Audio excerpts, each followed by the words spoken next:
A king is known by his throne. In addition, the king is also respected for the wisdom of each of his choices. Famous kings such as Arthur, Alexander the Great, Ramses, to Genghis Khan are widely known for all kinds of achievements and sensations. However, from all the sensations caused, have you ever imagined that King Arthur suddenly wanted to become a bum, especially just to melt the heart of a woman of his dreams? Strange, right? It seems impossible. Okay, so here's the story. This running man was not just laid off, nor was he a bum or even a singer. Clearly wrong. Let me introduce him. He is Prince Desmond, or in full Sutrano Desmonjoso Mancro, a prince with such stunning charisma. With just a look in his eyes, women's hearts can melt. However, as a candidate for the king's successor, Desmond must obey the rules of the kingdom. He cannot be careless in anything, including choosing a life partner. He must marry a woman chosen by the kingdom. The woman who will be his fiancée, as well as the future queen, is Carol. Carol herself is the princess of a kingdom called Westrovia, a small kingdom in the corner of France. Although small, Westrovia is a very rich kingdom. Just like Desmond's kingdom, Androvia. About 300 years ago, Androvia and Westrovia were a united country. However, due to several internal conflicts, this country split into two. Therefore, Desmond and Carol's wedding was held with the intention of reuniting the two kingdoms. Unfortunately, less than 2 weeks after their wedding, Carol had an affair with a construction worker. This clearly triggered an internal conflict in the Desmond kingdom. In addition, her personal servant, Edwin, was very angry with Carol's behavior. Edwin criticized Carol's arbitrary actions. However, Desmond responded casually, because for Desmond it was just a fake marriage. He did not feel hurt or hurt. What is clear now is that in order to unite the two kingdoms, there must be another solution besides marriage. However, not everyone can respond to this problem as calmly as Desmond. His father, who is a king, feels that their throne and authority have been tarnished. However, Desmond emphasized that rather than his father getting angry, it would be better for them all to think of a middle way for this problem. Understanding that his king's good name has been tarnished, Desmond could only ponder on the beach, accompanied by Edwin. Suddenly, he remembered the figure of Carol's younger sister named Beatrix. Yes, it is not the Beatrix of the past. She used to be a nerdy woman whose appearance was, well, that's it. Enough, but her appearance was simple. Remembering that, Desmond still wanted to try. If his father did not find another diplomatic route, Desmond would have to marry this Beatrix. Elsewhere, we will be shown a woman who looks beautiful with a noble aura. No, not this one. Move a little. Well, that's right, this is her. Her name is Beatrix. Yes, the Beatrix in the photo earlier was her, 10 years ago, when she was still innocent, pure, and still a nerd. The Beatrix who is now a professional doctor in England. That day, she looked messy after being dumped by her boyfriend the night before. Her best friend, Chloe, knew that Beatrix was upset, then tried to calm her down by saying, "Let's eat sea black." After that, Beatrix and Chloe rushed to their favorite sea black stall. However, Chloe's feelings started to get strange because they had been followed by a mysterious person. Hearing that, Beatrix just laughed and said that Chloe had watched too many robbery movies. Kuhn tried to stay calm and trust Beatrix, until, unexpectedly, the people they suspected turned out to be messengers from the Androvia kingdom. They respectfully asked Beatrix for permission to take her to a place where this event would determine the fate of her country for the future. Upon arriving at the place, Desmond immediately greeted her and introduced himself. The two of them were involved in a heated debate about Desmond, who was considered not gentle because he did not chat with her first. However, Desmond emphasized that this was his country's policy. Because Desmond and Beatrix's sister's marriage failed, Desmond asked Beatrix to replace him. Hearing that, Beatrix was shocked and muttered to herself, "Is it true that royal people like this just get married at the slightest chance?" Beatrix knew that she did not want to be asked to marry carelessly. That made Desmond think long and hard. He was annoyed. Why didn't Beatrix just say yes, even though the marriage was just a gimmick and also for the peace of their kingdom? However, Edwin emphasized that for some people, marriage felt sacred and not a joke. And maybe, if Desmond really wanted to marry Beatrix, Desmond also had to really make her fall in love. Elsewhere, Desmond's father, Lord Richmond, is seen attending a meeting with Beatrix's father, Lord Winston. At the meeting, the two of them discuss Carol's affair with Desmond. Richmond emphasizes that what Carol did was so despicable, as if it lowered his throne too far. However, Winston emphasizes that his daughter has the right to choose a partner. If she doesn't want to be forced to marry, then that is her own decision. The argument continues until late at night, until they finally threaten each other to attack each other's countries. The next morning, Beatrix contacts her sister and asks why her sister cheated on Prince Desmond. Carol explained that she was not having an affair. It is said to be an affair if the marriage has feelings for each other, but in reality Carol and Desmond never had those feelings. Therefore, Carol prefers to live her own life. Beatrix can understand this, because for years Carol has always carried the responsibility of being the heir to the throne. Coupled with what Carol did, Beatrix was able to feel the opportunity to be an ordinary person, to get a higher education, and even realize her dream of becoming a doctor. Therefore, Beatrix volunteered to replace her sister in conducting diplomacy so that the two countries would not fight each other again by marrying Prince Desmond. However, maybe Beatrix should think twice about this decision, because it turned out that Beatrix was not ready.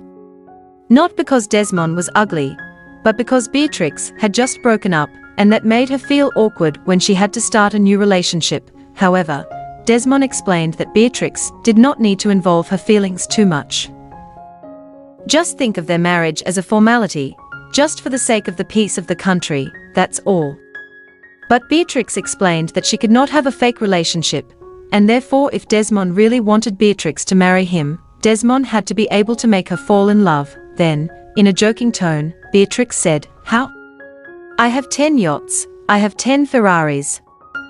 I have 10 helicopters that can fly, and 10 packs of Indomie. How? Do you want to be with me, bro?" Immediately, Desmond was confused and asked, "Why must I be like a bum?" Beatrix then explained that she had been living freely, as an ordinary person for 20 years. Her family allowed Beatrix to choose her own path in life. Therefore, Beatrix had a wealth of knowledge and felt more comfortable with a life like that, compared to Desmond, who had been controlled by his father, the king, since childhood.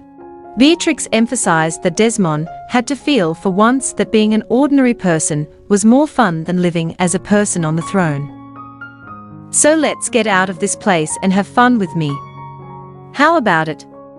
And yes, in the end Desmond agreed to Beatrix's request. Yes, even though Desmond's clothes looked less like a tramp, but it was okay, the important thing was let's go. "I owe you some iced tea and egg crust." "Come on, Mars." Desmond, satisfied with the egg crust they ate, the two of them went to a bowling alley. At first Beatrix thought that Desmond, who looked stiff, had never played outside like this. But it turned out Beatrix was wrong. Desmond was a bowling expert. Even when Beatrix challenged him for the second time, Desmond again easily knocked down all the pieces in one try. "So, how about it, miss? Have you fallen in love with my brother?"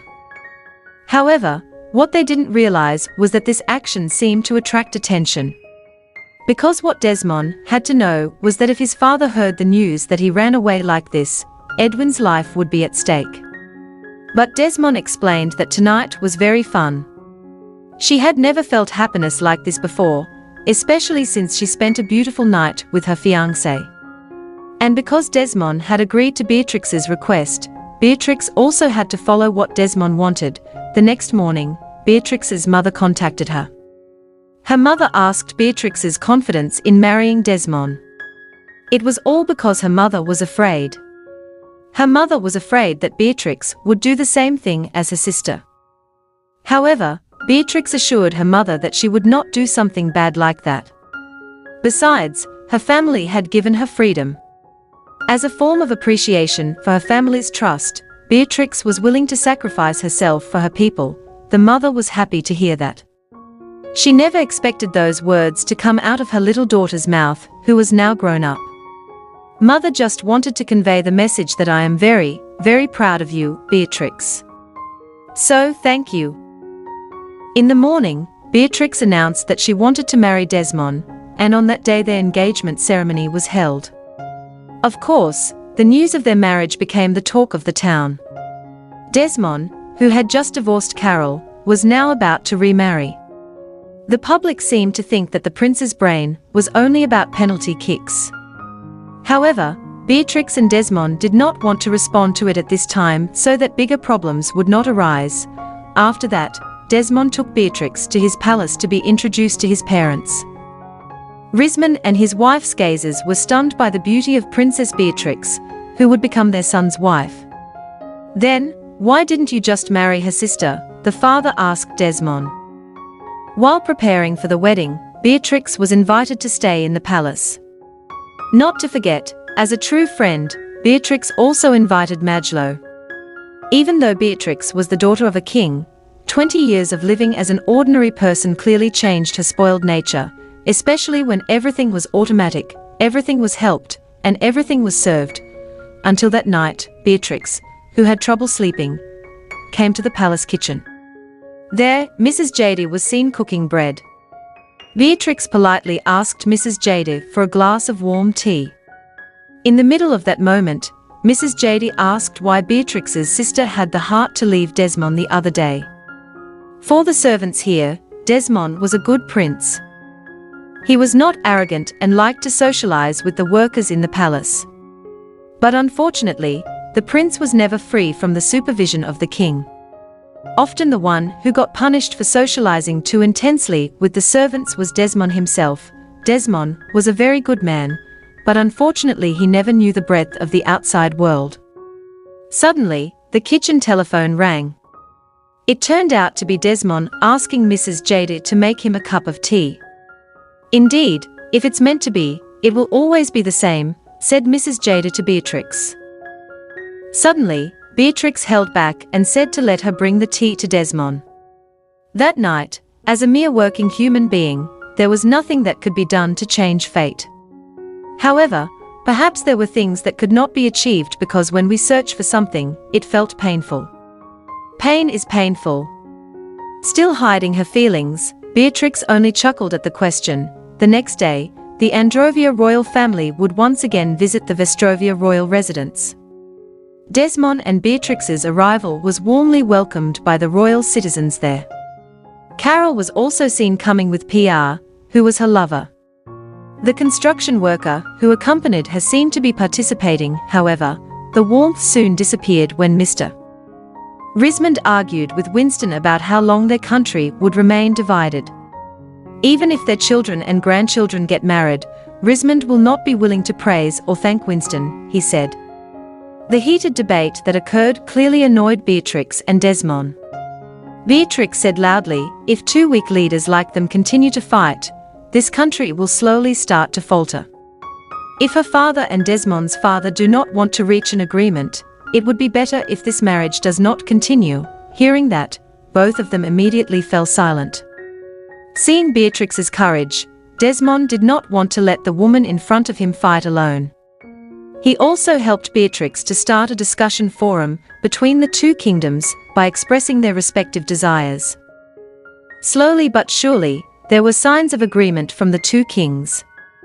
Not only that, in order to increase trust, Desmond and Beatrix held several small games until they reached a session of pouring out their hearts. It was also discovered that Rismond and Winston used to be close friends. Beatrix asked Rismond what caused the two of them to become enemies with each other. Maybe the answer they could give was because their grandfathers and ancestors always said that people outside the kingdom were not people to be trusted. After each of them ascended the throne, it was as if those words began to shift their feelings as friends. That night, Beatrix, who had not slept yet, sent a message to Desmond because there was something she wanted to show him. They immediately met on the palace stairs. Beatrix said that Desmond would definitely like this place. They started going to a tower, telling that since childhood he had often been alone in this place, and there was a very heartbreaking feeling here. A cluster of stars adorned the night sky. Desmond was endlessly made happy by Beatrix. For Desmond, this was his first experience seeing such beautiful stars, plus he saw them with someone special to him. However, wasn't their relationship just a formality, and only for the sake of state diplomacy? Beatrix asked Desmond. However, what Beatrix had to know was that Desmond had never actually fallen in love, even when he married Beatrix's sister at that time. But this time was different. Desmond seemed to be able to feel something in his chest. Desmond didn't know and never felt anything like this. As their eyes stared at each other, Beatrix whispered something to Desmond that maybe it was love. Their memories began to play. Maybe it was short, even very short, but somehow in that short time, it seemed like every second meant so much to Desmond and Beatrix. Something that started from a necessity, a responsibility, and a burden, somehow now all of that felt so sweet in their minds. Unknowingly, they fell asleep under the melodious strains of the night sky until morning came. Both of them shared warm smiles with each other until Beatrix remembered that today was their wedding day. Now Desmond and Beatrix are back and preparing to hold the event. But unfortunately, due to their father's diplomacy, relations between the kingdoms have improved again. Their marriage is no longer needed. However, it seems that these two people have fallen in love with each other. Desmond expressed his gratitude because Beatrix had dared to sacrifice herself for the peace of their country. Desmond expressed all his thanks.